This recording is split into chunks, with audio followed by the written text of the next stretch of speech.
very quick unit. We will be ending this unit next week. We have the test on Friday. Next week, next Friday, is when we have the test. And I just lost a part of the microphone, but hopefully we'll be okay. Yes, ma'am. Why? The last 7 notes to speak. Who knows? Maybe we'll have a quiz. I doubt that we'll have a total party. Sorry to disappoint you, but I sincerely doubt we will have a total party. Nope, we're not going outside. Okay. Ladies and gentlemen, notebooks should be out by now. You should be ready to go. Again, this is a very quick unit, very short unit on Reconstruction, rebuilding the South and rebuilding the country after the Civil War. Yes, Grant?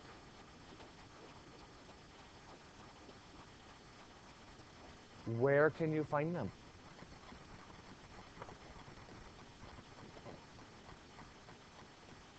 If you were absent and you need an assignment, go to the assignment folders. So, Radical Republicans. Now, this is not Valley speak and surfboard lingo, call them radical. Radical in this situation means that they are extreme. They are very angry, so to speak. And so that's what this entire thing that we're going to be looking at today deals with. Those radical Republicans and what they did when they got control of Congress. So, we're going to start with black codes.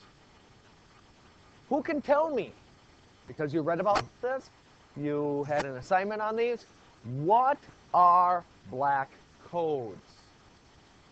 What are black codes? Nobody can tell me? One person can tell me?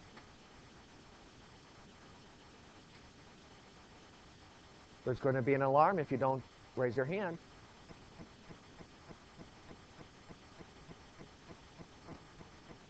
There's a bomb if you don't raise your hand. What are black codes? And there was a little explosion. Black codes. Yeah. Okay, a series of laws, but those laws specifically focused on whom? Because there's always a series of laws, and you're right, the black codes are a series of laws, but you need to be very specific because black codes are very specific. Yes, sir. They focused on African Americans. Black codes were laws that were passed in the South to pick on, to persecute African Americans. They were laws that were against African Americans. Well, they're no longer slaves, but that doesn't mean we have to treat them equally.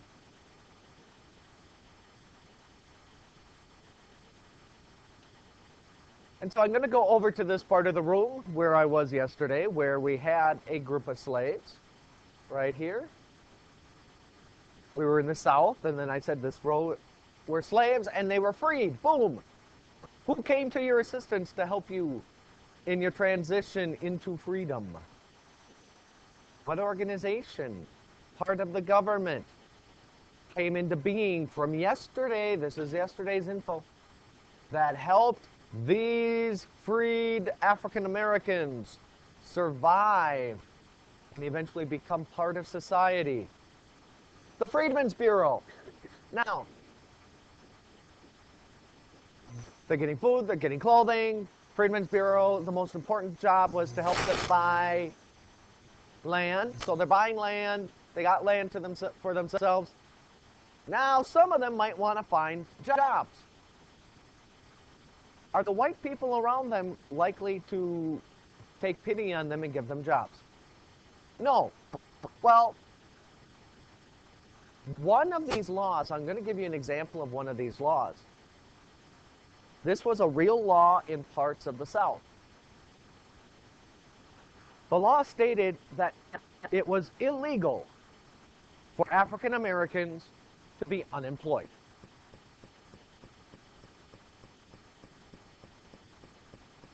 It was illegal for African Americans to be unemployed in parts of the South.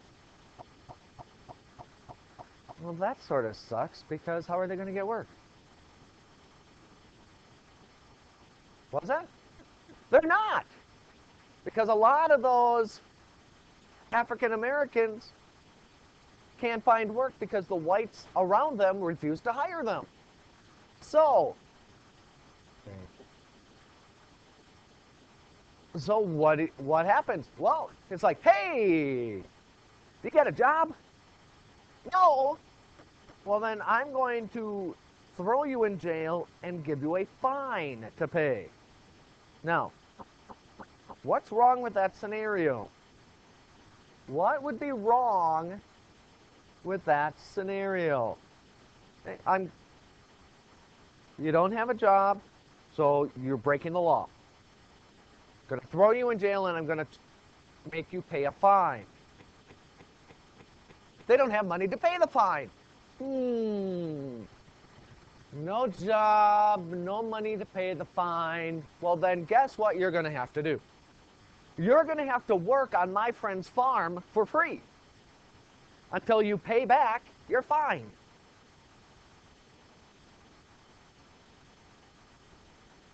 What was this law designed to do? Raise your hand if you can tell me.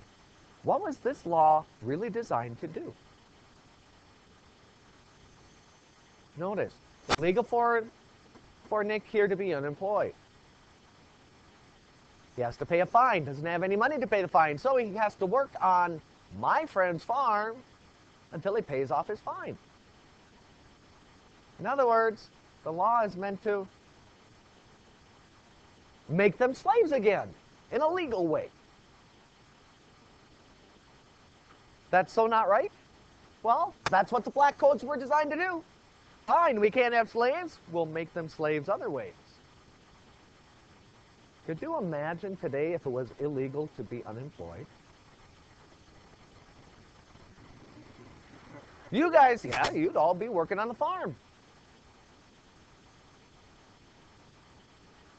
That's just one example of the black codes.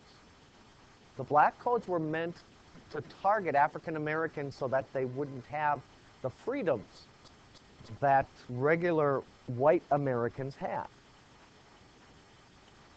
Now, in an attempt to battle against the black codes, Congress attempts to pass a law. What law does it attempt to pass in 1866 in order to try to fight these black codes?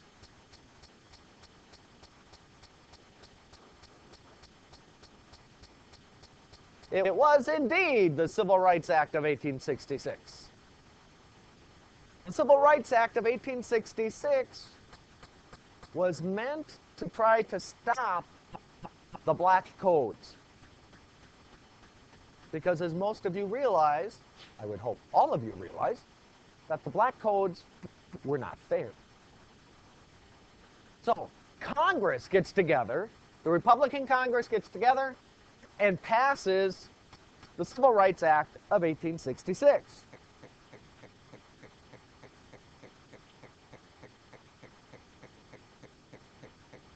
Now, what does it do? Anybody know what it does? What does it give African Americans? It gives African Americans something. What does it give them? Full citizenship to African Americans. That's right. So if they are full citizens of the United States, they have all the rights of a citizen of the United States. This law also said that since the African Americans get full citizenship, that means that the federal government can do something to help them out. What can the federal government do in order to help African Americans and to protect their rights based on this law? Yeah. Federal government, can they go to court? It's stronger than that. It's stronger than that. We're not to the 14th Amendment quite yet. Step by step.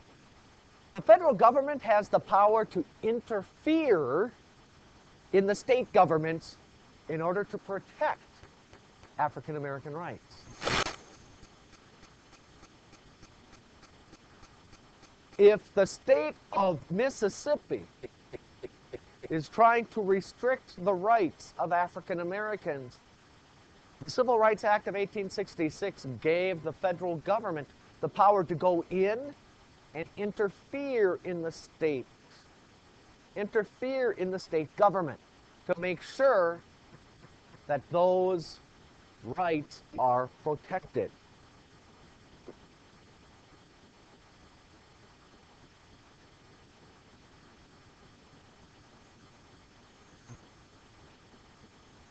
Congress writes and passes laws. What has to happen before the law goes into effect? Raise your hand. Review from yesterday. There's a reason why I talked about it yesterday. Because it's coming back today. What has to happen? President has to sign it. What does Johnson do with this law?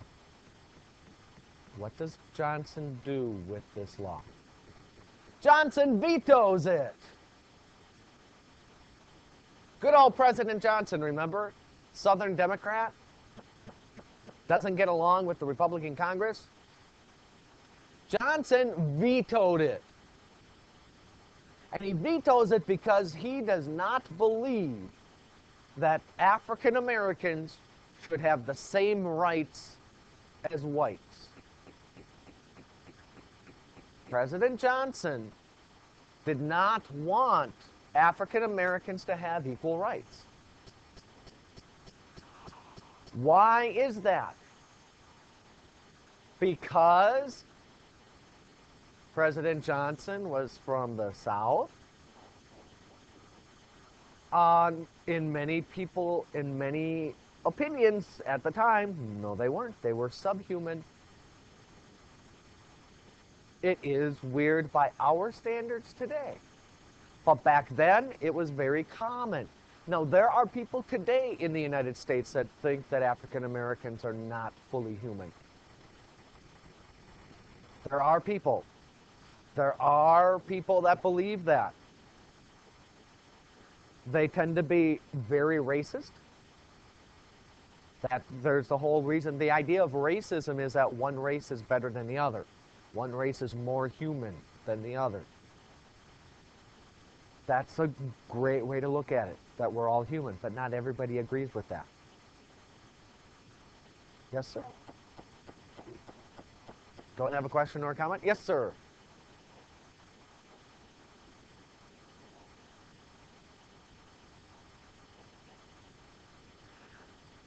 Isn't there a situation where that if the president vetoes it, it goes back to Congress and Congress can pass it anyway? Yeah, because I think I talked a little bit about that yesterday, saying that yes, there is a way for Congress to pass laws without the president. If Congress, both the House of Representatives and the Senate, get 2/3 of the votes, if 2/3 majority in both houses of the Congress agree to this, they override the president. And that's exactly what Congress did. Congress overrode Johnson's veto. They said, African Americans should have the same rights as whites. Now, on a side note, this doesn't apply to Native Americans. This does not apply to Native Americans. This only deals with African Americans because Native Americans are below whites.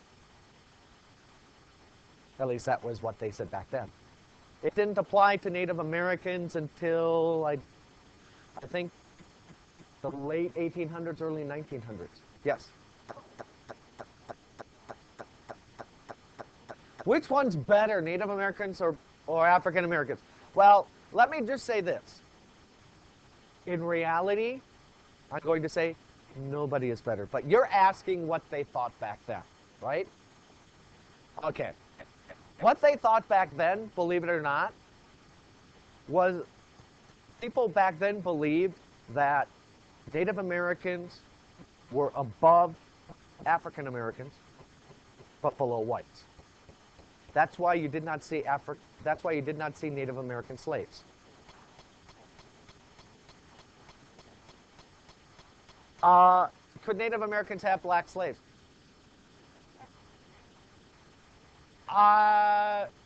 Would you ever see it going on? I don't know of any instances, and to be honest, Native Americans eventually were put on what are called reservations, which are like their own countries. They can't have international relations with other countries, but they run their own internal affairs.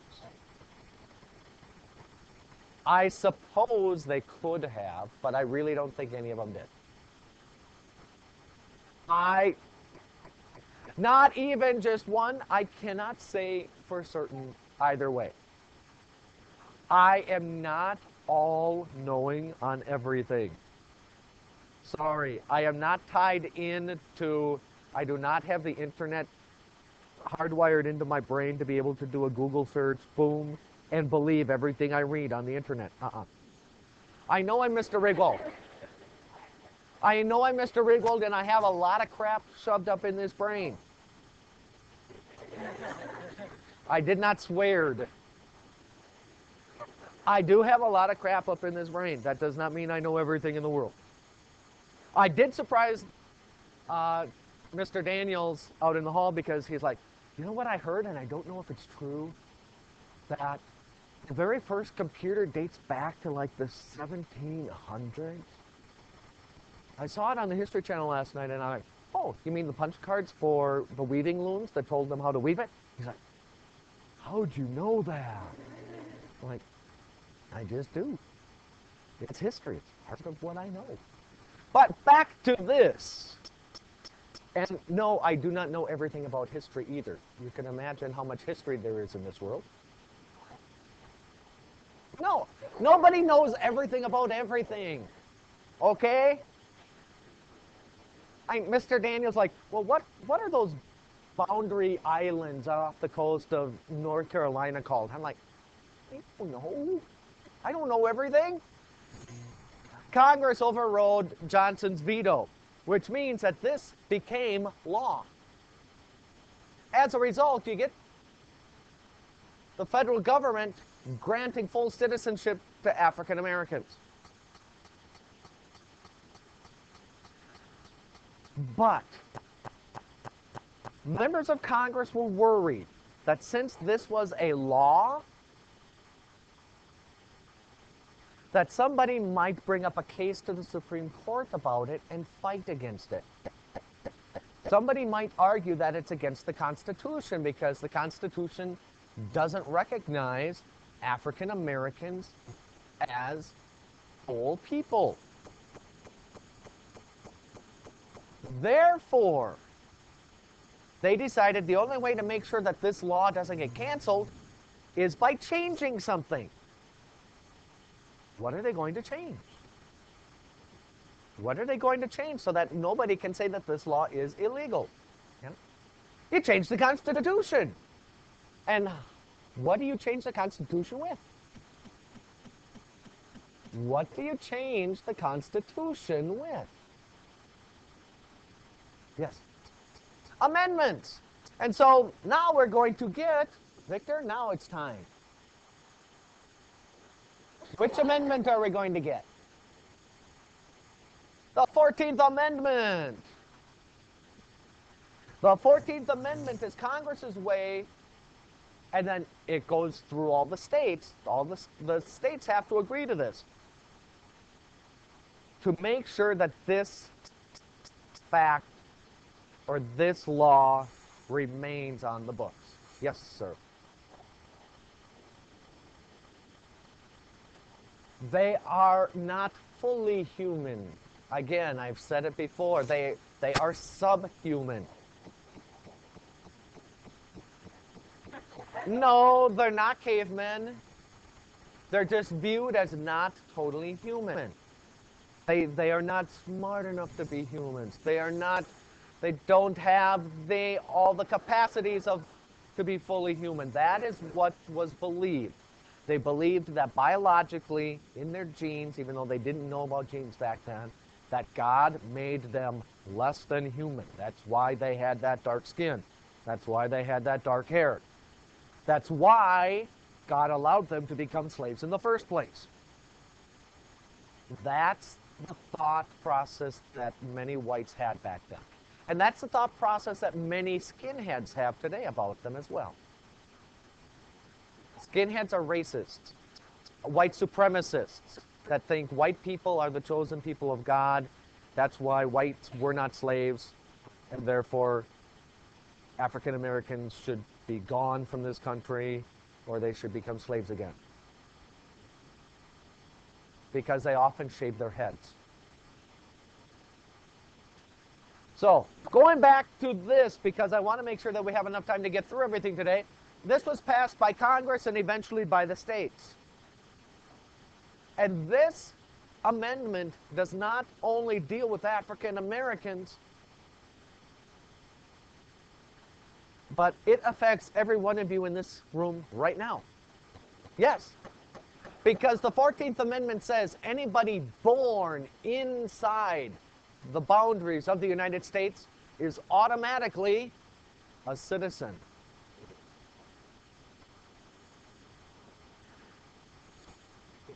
That means that even if somebody is visiting the United States as a tourist and they're pregnant and they have a child, that child is officially a citizen of the United States.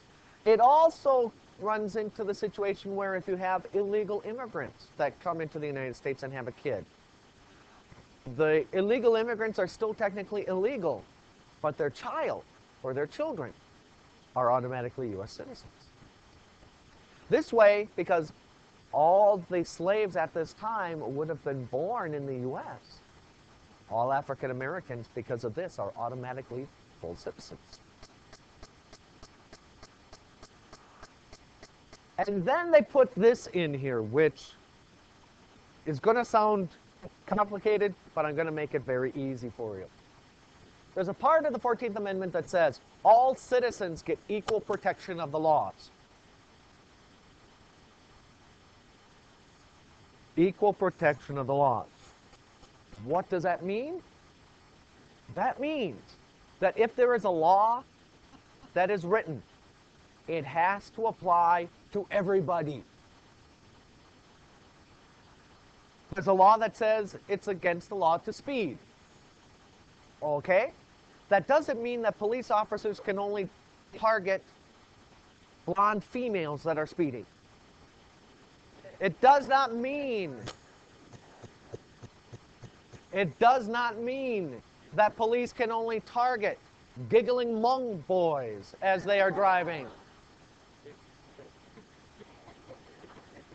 It does not mean that police can only target boys that are not even 4'5".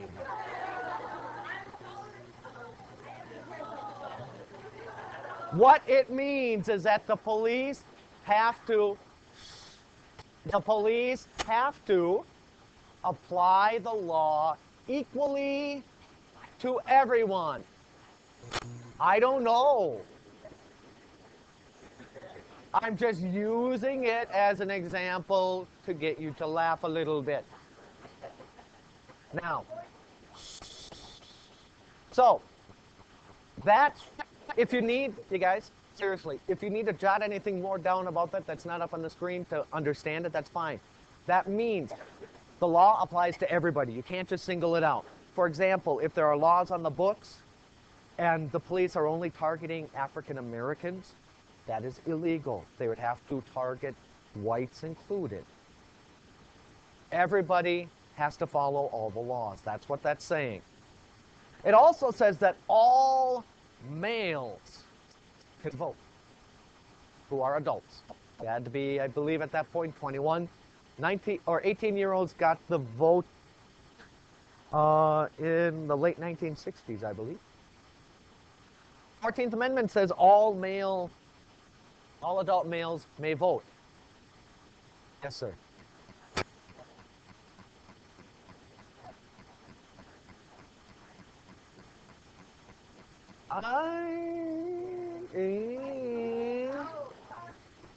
Aren't all women citizens?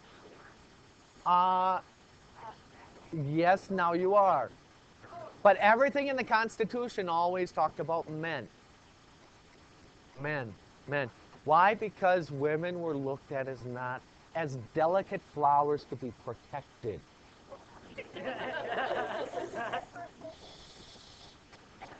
We did not want men, and many women argued this too, and I've talked about that before. Did not want to overtax your brain. There were lots of women that said, please don't give me the right to vote because it hurts too much to think. Now, ladies, I'm going to say this.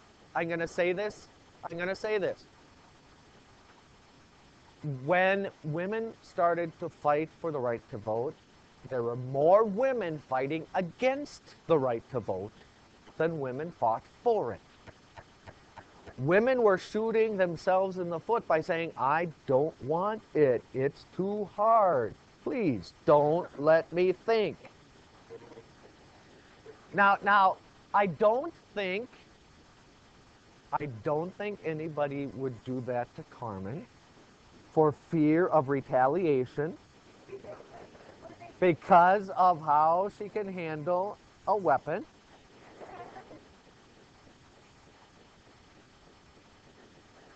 So, having a sharpshooter, there were many women sharpshooters too. Annie Oakley's one of them. However, it wasn't until the 1920s that you could actually go out and vote. Is it correct? No. Is it the way it was? Yes.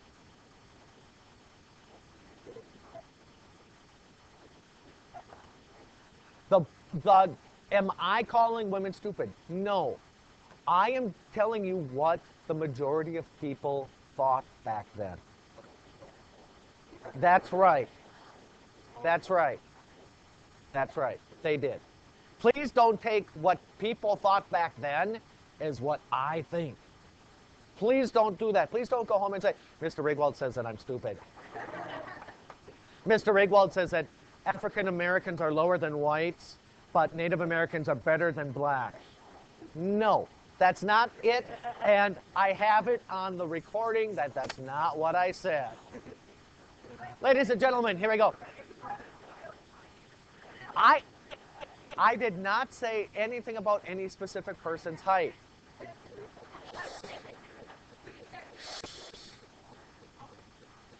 I just pulled a number off the top of my head. Ladies and gentlemen, former Confederate leaders can't hold public office. This is similar to what Johnson wanted in his plan, except Congress has to approve the pardons or the amnesty, not Johnson. Ooh, we are behind schedule big time. Which means that if we need to go over it tomorrow, we'll go over it tomorrow, which means that when I said this is the last set of notes, it won't happen because we'll have to modify. Former Confederate leaders can't hold public office unless 2/3 of Congress gives that person amnesty. It's sort of like the begging for the pardon from President Johnson, but this time Congress is taking over. Before being readmitted to the Union, states must accept the 14th Amendment. So all those Reconstruction plans that didn't work, any new Reconstruction plan has to include accepting the 14th Amendment. Now, there's only one state that accepted the 14th Amendment from the South. What state was the only southern state to accept the 14th Amendment? And as a result, they were let back in the Union, boom, just like that. The first southern state to return. You have it? Okay. Tennessee. Tennessee. Yes. So, one of the southern states has now re-entered the Union, thanks to accepting the 14th Amendment. Any questions on the 14th Amendment? It sort of looks like a peacock there. There's another slide just like it too, so. Okay, moving on. Good. We're going to talk right now about Johnson versus the Republicans. Because Johnson and the Republicans did not get along, and then things got even worse. In 1866, there were congressional elections. There were elections held in 1866, not for president, but for Congress and for the state legislatures. As a result of this election, all the northern states became controlled by Republicans. All the governments in all the northern states became controlled by the Republicans. Congress, U.S. Congress in Washington, D.C., both the House of Representatives and the U.S. Senate, became controlled by a group of Republicans called the Radical Republicans. They were the ones that wanted to basically really stick it to the South. They hated Johnson, and they controlled 2/3 of Congress. What does that mean? They controlled 2/3 of the House. They controlled 2/3 of the Senate. What does this mean? This, on this slide, is probably the most important number. What does that mean? They can pass laws without President Johnson's approval. Anything that they pass becomes law because Johnson would not be able to stop their override. Johnson becomes powerless, and the Radical Republicans now can do whatever they want, including coming up with their very own, what? Give you a hint. We've had 3 of them already. Now they can come up with their very own 4th one, and Johnson can't do anything about it. No, not Constitution, not government. Change the first word. Not restoration plan. That restoration was what Johnson called his plan. Reconstruction plan. So here comes the 4th and last Reconstruction plan, called Radical Reconstruction. Radical Reconstruction. And here comes a peacock again. Radical Reconstruction. Here are all the parts of Radical Reconstruction. And this is the final plan because the Republicans, the Radical Republicans, have such a large majority in the Congress.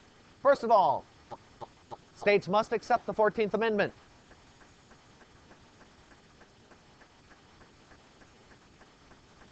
States must accept the 14th Amendment.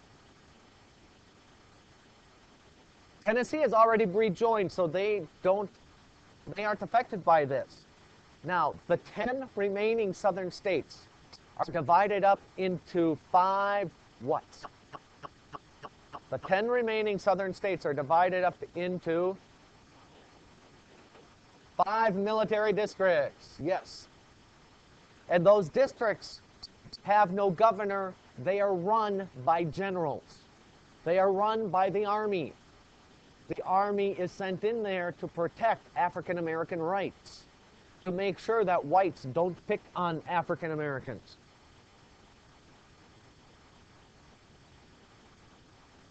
Under this plan of radical reconstruction, African Americans are able to vote for state constitutions. Here, by the way, is a map of the military districts. Texas and Louisiana, Arkansas, Mississippi, Alabama, Georgia, Florida, North Carolina, South Carolina, and Virginia. Notice Tennessee joined as a result of accepting the 14th Amendment. This is the same map that you will find in your book. So, like I said, African American males can vote in state elections as part of this plan.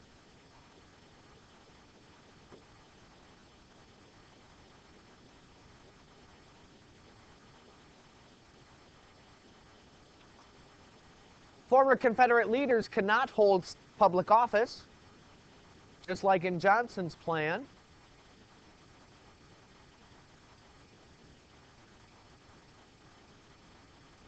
Actually, no, just like in Wade Davis. My fault. I misspoke. Just like in Congress's original plan, the Wade Davis plan.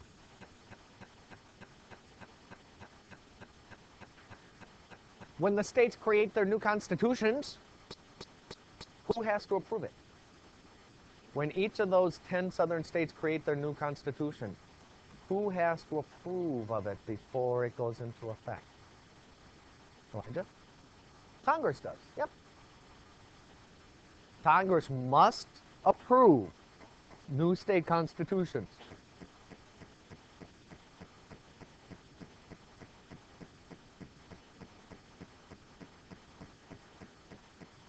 Those southern states, before they re-enter the Union, must also accept something else, which abolished slavery throughout the entire United States. What must they accept? What abolished slavery throughout the entire U.S.? Any state joining has to accept it. Is it the 13th Amendment? Survey says 13th Amendment.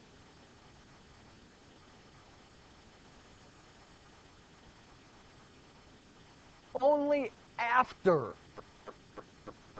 all of these requirements are followed will the Army leave the state and the local government be able to rule themselves. Only afterwards will the Army leave and the states will be able to govern themselves.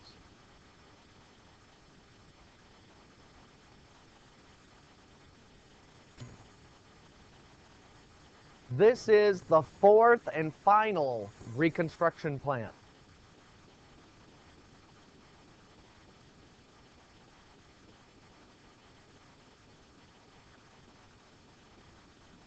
Now, let's take a look at how the states followed this. Basically happens in 1867 is when it goes into effect. By 1868, 7 of the 10 states had rejoined. Those 7 states were Alabama, Arkansas, Florida, Georgia, Louisiana, North Carolina, and South Carolina in alphabetical order.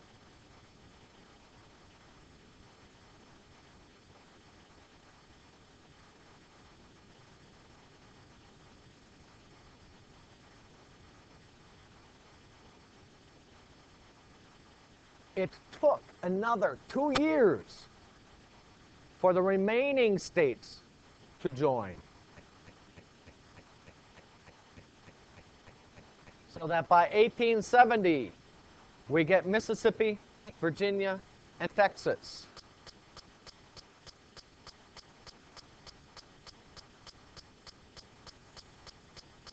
With the last state joining, what can we say ended? Technically, what ends? Well, the Civil War ended a while ago. The actual war ended a while ago. What are we talking about here? Slavery has ended quite a while ago too. We can see the end of Reconstruction. Reconstruction ends 1870. And that means that there's only one last thing we have to deal with. There's one last amendment to the Constitution. And that amendment is the 15th Amendment. The 15th Amendment prohibits federal and state governments from denying the right to vote to any male citizen based on race, color, or previous condition of servitude. Oh, I'm sorry, you used to be a slave, you can't vote. Oh, I'm sorry, you're Asian, you can't vote. It denies states and the federal government from passing laws that prevented male citizens the right to vote based on race, color, or previous condition of servitude. They did have other ways of stopping people from voting. There were things called poll taxes, where you had to pay to vote. And if you were too poor, you couldn't vote. That was a way to get around the 15th Amendment, saying, oh, most African Americans don't have a lot of money, so let's raise the poll tax so that they can't afford it. But before those ideas came around, 15th Amendment, 15th Amendment tried to protect every male only, their right to vote by protecting any discrimination based on race, color, or previous condition of servitude. No notes tomorrow. This is it. Have a good day.